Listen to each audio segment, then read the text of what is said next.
Kamala Harris has some big plans for day one. So while Donald Trump talks about how he wants to make the border safe and control the border so that we don't have what we got going on right now, Kamala Harris has a very different view of what she's going to do on day one. I want you to hear this. I mean, one of the few times she's actually spoken, and we did get this one on tape. So if you have any doubt about her policy, believe me, she's not interested in controlling more at the border. I mean, she showed us that for the last 3.5 years. And then she said this. Watch.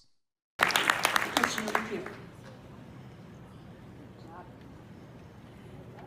my name is Sally Hartman. I'm a volunteer with the Center for Worker Justice. Okay. I want to know, when you become president, would you be committing to close immigration detention centers? Absolutely, on day one. On day one.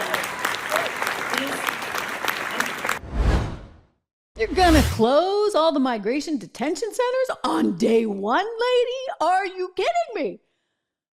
Does anyone please have a brain? I mean, just from a logistical standpoint, even from a humanitarian standpoint, okay? Like, you know, if I were a super lefty, I wouldn't be too psyched about this move. Closing all the detention centers. What, so you throw people out on the street? I mean, this is weird. This is pathetic. This is not language that should be coming from an intelligent person's mouth. This is Kamala Harris, ladies and gentlemen, who, by the way, will say whatever, apparently, in order to get elected.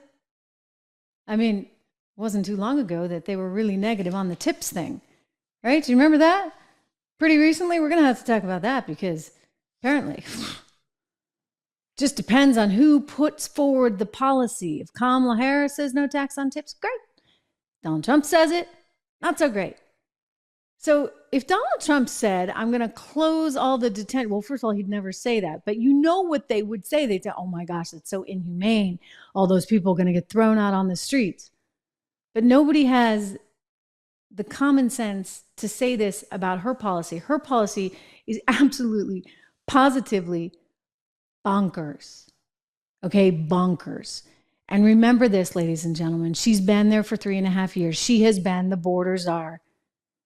And now she wants you to vote for her so she can actually improve the immigration system while simultaneously opening up all the detention centers and letting everyone loose. I love this. The Babylon Bee. If you don't follow them on Twitter, you should, because they just have the most hysterical headlines. Here's one. I will fix things if you vote me into office, says woman currently in office. Why would we trust the woman who has been head of the border, who's had ample time to work on economic policy for the last 3.5 years, and it's resulted in massive inflation? Why would we trust her to continue forward? I mean, I think ultimately, people won't.